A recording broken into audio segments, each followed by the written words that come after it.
Assalamualaikum warahmatullahi wabarakatuh. Okay, apa khabar anak-anak pelajar tingkatan 3? Cikgu doakan pelajar-pelajar sentiasa sihat, sentiasa bersama keluarga. Okey, baik untuk subjek pendidikan jasmani dan pendidikan kesihatan untuk pagi ini, kita sambung untuk topik hari ini kita akan belajar pendidikan kesihatan. Okey, pelajar-pelajar boleh buka buku teks muka surat 142. 142, tajuk dia penyalahan gunaan bahan. Cikgu akan tunjukkan slide dia.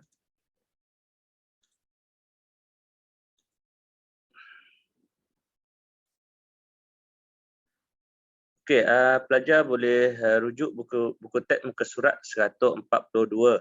Tajuk dia 2.0 iaitu penyalahgunaan bahan. Okey, standard pelajaran yang kita akan belajar pada hari ini iaitu memahami kepentingan mematuhi peraturan dan undang-undang penyalahgunaan bahan. Okey.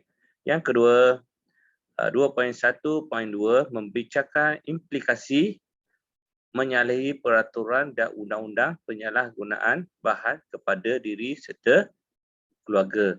Okey, 2.1.3 menjana idea kepentingan pematuhan peraturan dan undang-undang.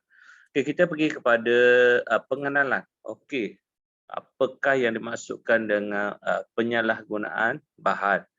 Okey, penyalahgunaan bahan terdiri daripada aktiviti seperti menghisap rokok termasuk vape, menghidu gam dan mengambil dadah serta sabu, ganja dan pil khayal. Okey, ini adalah penyalahgunaan bahan.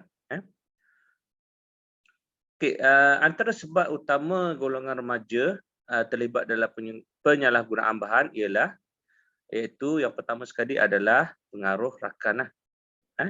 Faktor lain yang menjadi penyebab penyalahgunaan bahan ialah sifat ingin tahu dan ingin mencuba sesuatu yang baru. Ini sangat bahayalah. Kadang-kadang pelajar ni yang terlalu berani untuk mencuba sesuatu yang baru. Dan boleh juga boleh jadi juga pelajar mendapat cabaran daripada rakan dia untuk mencuba sesuatu baru. Okey, kita pergi yang seterusnya. Okey.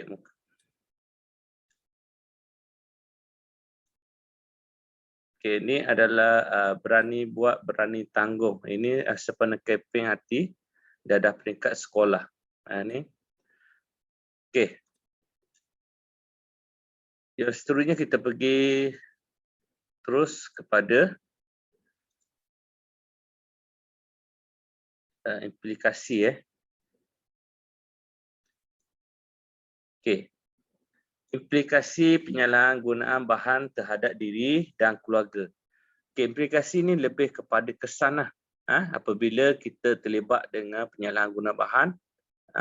Apakah kesan penyalahgunaan bahan terhadap diri dan keluarga? Okay, yang pertamanya, pelajar boleh merujuk muka surat 146. Okay, yang pertamanya bertentangan dengan ajaran agama. Okay.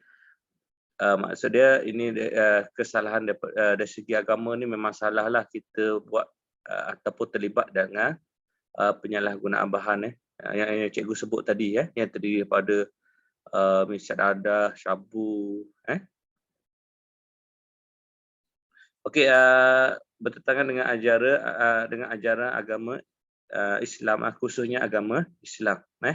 Okey, yang kedua, keruntuhan akhlak. Okey, keruntuhan akhlak ni terlibat daripada perkara yang tidak baiklah. Contoh dia apabila kita terlibat dengan dadah. Terlibat dengan dadah, kita perlukan duit ataupun wang ringgit. Menyebabkan kita akan melakukan kesalahan mencuri, meropak, meragut dan sebagainya untuk dapatkan wang ringgit untuk beli dadah. Okey. Ini keruntuhan akhlak. Okey, yang ketiganya adalah mengaitkan nama baik keluarga. Nama baik keluarga kita juga akan tercemar apabila kita terlibat dengan penyalahgunaan bahan. Okey, yang seterusnya hilang tenaga kerja dari golongan ini.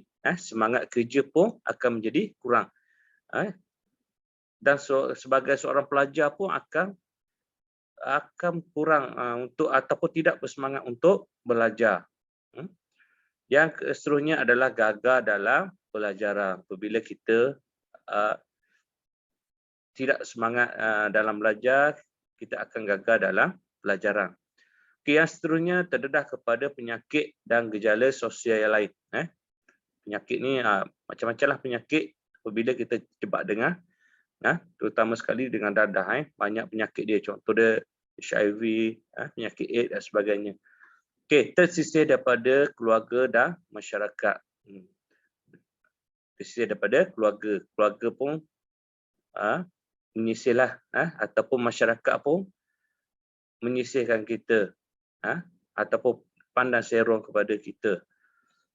Okey, yang seterusnya kita tengok implikasi penyalahgunaan bahan terhadap masyarakat dan negara. Okey, yang pertamanya adalah tidak ada generasi pelapis pemimpin negara. Tidak adalah generasi pelapis pemimpin negara kerana kita terlibat dengan perkara yang menyalahi undang-undang penyalahgunaan bahan.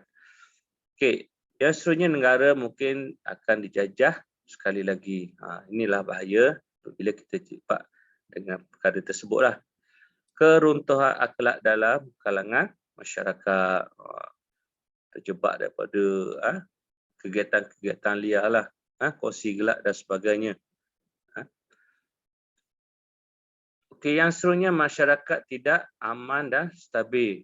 Berlakunya masyarakat pun tidak akan aman. Okey. Yang seterusnya dasar-dasar kerajaan sebuah negara akan terberkenalan. Okey, masyarakat apabila masyarakat ramai terlibat dengan penyalahgunaan bahan ni menyebabkan aktiviti ataupun ekonomi akan terganggu dan sebagainya lah. Dan menyebabkan dasar kerajaan sebuah negara akan terberkenalan. Okey, yang kita pergi yang seterusnya. Okey, kepentingan mematuhi peraturan dan undang-undang. Okey, memastikan individu berdisiplin. Okey, yang seterusnya adalah membentuk individu bertoleransi dalam masyarakat. Ini adalah kepentingan apabila kita patuhi peraturan dan undang-undang. Yang ketiganya memastikan rakyat hidup bersatu padu. Okey, membentuk sistem pentadbiran secara telus dan teratur. Okey. Lagi menjaga hak asasi individu. Hak asasi individu akan dapat menjamin kedaulatan sesebuah negara. Okey. Okay, apabila kita patuh kepada undang-undang juga akan menjamin ketaatan kepada rakyat. Yang seterusnya menjamin keselamatan dan keamanan negara. Dan yang akhir sekali memupuk sikap saling menghormati antara satu sama lain. Okey, cikgu kata okey, itu saja untuk pendidikan kesihatan tajuk penyalahgunaan bahan. Okey, nanti cikgu akan tinggalkan kerja atau petugasan dalam grup WhatsApp. Okey. Assalamualaikum warahmatullahi wabarakatuh.